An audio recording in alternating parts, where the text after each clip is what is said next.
This is Democracy Now!, democracynow.org, the War and Peace Report. I'm Amy Goodman with Juan Gonzalez. Funerals are continuing in Uvalde, Texas, for the 19 fourth graders and their 2 teachers, shot dead at Robb Elementary School 2 weeks ago by an 18-year-old gunman. On Monday, a funeral was held for Eliana Ellie Garcia, one day after what would have been her 10th birthday. Meanwhile, more questions are being raised about how local police responded to the mass shooting and why they waited over an hour before anyone confronted the gunman. One teacher who survived the massacre, Arnulfo Reyes, has spoken out for the first time. He spoke to ABC News from the hospital where he's recovering after being shot twice in the attack. All 11 of his students in his classroom were killed. Arnulfo Reyes described hearing a student in a neighboring classroom pleading with police officers in the hallway for help. One of the students from the next door classroom was saying, "Officer, we're in here. We're in here." But they had already left. And then he got up from behind my desk, and he walked over there, and he shot over there again. On Wednesday, an 11-year-old student who survived the massacre, Mia Cerillo, is scheduled to testify in Washington, D.C. during a House hearing on gun violence. Mia avoided being murdered by smearing herself with blood from a friend who'd been shot dead. We turn now to Roland Gutierrez, the Democratic state senator whose district includes Uvalde. State Senator, welcome back to Democracy Now! We wanted to go to what you understand at this point. I mean, what looks like just a clear cover-up.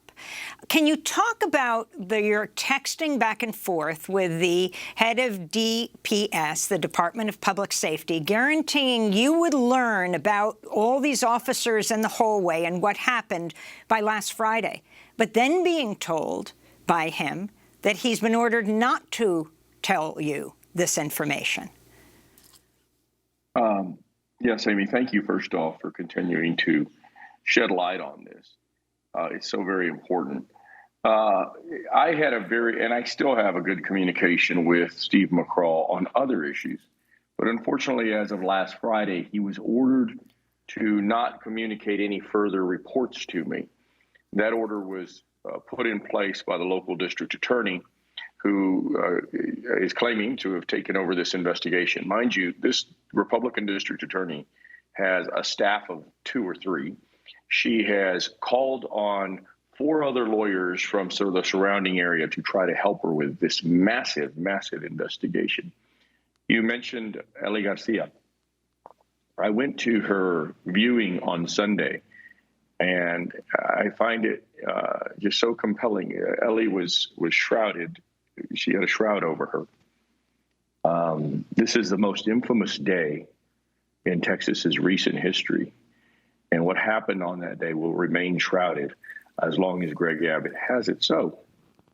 And so we are in this space right now in Texas where we can get no answers to what happened and why those students waited for 45 minutes for officers to go in. And Senator, I wanted to ask you, we've discussed this previously, this whole issue of the incident commander, and it seems that most of the blame is being placed on Chief Arredondo. Does it make sense to you that the Texas Department of Public Safety, the main state police organization in Texas, since their officers were on the scene, would have deferred to a local school police chief in an instance like this? Well, it makes no sense to me. They're the superior authority. DPS always comes to us when we have meetings, neighborhood meetings and such, and they talk about command and control. They are the superior force in that area, especially after Greg Abbott, voted to put in $4 billion on the border over the last year. There was, at least from what I know in my last communication with Steve McCraw, at first there was 2 officers in that hallway. My last phone call, he said there was between 2 and as many as 13. At what point does the superior agency not say, hey, I'm taking over here, whether that be the police or the sheriff's department excuse me, or DPS. At what point does that not happen? One other thing that I find compelling here, again, in our last phone calls, I'm told that Arredondo did not have his radio communications, and that has also been reported by the New York Times independently. If Arredondo doesn't have his radio comms, how in the world is he the incident commander? Who makes him the incident commander? Does he wear a shirt that says incident commander? Does he raise his hand? It defies any kind of logic that this man was in charge. And so I hope that he comes out, speaks out, tells us the truth about what happened. We've heard from the Uvalde Leader, the newspaper in the area, in an editorial. They used a couple of phrases in their editorial. They said officers were frozen. So I don't know if they're speaking to their local ISD police or their UPD, but at some point, I think that, and that's my hope, that we'll be able to start hearing from some of these officers. And it's important not to cast blame, but it is important to ensure that this doesn't happen again anywhere in Texas, and God forbid that it does. But unfortunately, with the current state of political affairs and a governor that simply doesn't listen, 5 massacres in and has done nothing to change gun laws, unfortunately, we know that it will. And Senator, what do you see as the significance that there's a possible grand jury already impaneled here and raising the possibility that some people could be indicted in relation to this situation other than the actual shooter? Well, because we don't know what that means. They've just raised this possibility. If it's actors or folks on social media or cohorts of this person, well, that's one thing for sure. But if it's this law enforcement component, I can't understand for the life of me why policymakers and the public in general and the community in general cannot get the answers of the logistics of what went on, the situational logistics.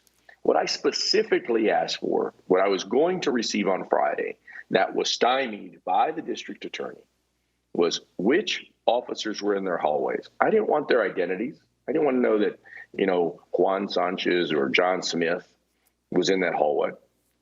I wanted to know how many troopers were in there, because those troopers are accountable to the state legislature, how many sheriff's deputies, how many ISD, so that I can then for myself determine this notion at least, or at least infer this situational control piece. It's important so that in the future, as Steve McCraw told me in one conversation where we were yelling and crying at each other, that this will never happen again. He specifically said that DPS will no longer stand down to any force again. And that's compelling and that's nice to say. But I don't think that that's what happened here.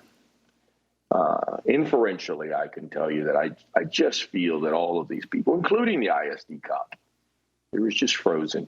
And I could imagine, and I understand that fear. That 45 minutes to them probably went by in 4.5. And to those parents outside, it was 45 hours. It was it's just devastating what we. And let's not forget those parents outside trying to get inside, being held back by police. They're begging for their guns and their shields. They said, if you won't go in, we will go in. But I wanted to ask you, State Senator Roland Gutierrez, on this issue of the state of Texas. Governor Abbott has said he's setting up a commission. I assume you weren't invited to be a part of that commission, though you represent Uvalde. You've called for not a commission, but a special session. What exactly do you want to see Texas pass in terms of gun laws? Well, we don't get anywhere with special commissions. After Santa Fe, he had roundtables, which I assume went round and round and came up with nothing. After El Paso, he sat down and had recommendations that were issued to the legislature. Now he's calling for this new nomenclature of a special commission. Listen, there's nothing happening here other than Greg Abbott bamboozling the people of the state of Texas with the word special. A special session is a legal term in our statutes by which the governor can call us back for a 30-day time certain period, beginning on a date certain and ending on a date certain. Those are the days that we have by which to work when we are not in session, and we meet in committees, not special committees, but in committees. We take witness testimony, we take expert testimony, we take the public's testimony, and then we formulate bills. Those bills, is like any other state, they go to the House, they go to the Senate, they go to the governor's desk. Without that, this special committee is nothing more than a joke that will do nothing. Will I be there? Sure, I'll ask some questions. Are they concerned that I'm going to politicize it? Listen, if we're not talking about guns, then I very well don't see the benefit in it at all. I might have a meeting of my own outside, with real gun experts, folks from Sandy Hook, folks from Colorado, from Florida, from Parkland, from Aurora. We have to be able to understand that there's this basic thing here. And that's what Kathy Hochul did yesterday. An 18-year-old should not go into a gun shop on his 18th birthday or the day after and shop for an AR-15, ammo the next day, and then another AR-15, as if he was going to the 7-Eleven to buy a Slurpee. That's how easy it was for this young man. Where's the human red flag of that local store saying there's something wrong here? What's wrong is that there's something wrong in Texas because greed has come into play. The NRA greed, that store owners' greed, Greg Abbott's greed, his absence of leadership on this issue. And Republican constituents want change themselves, and he's just not listening.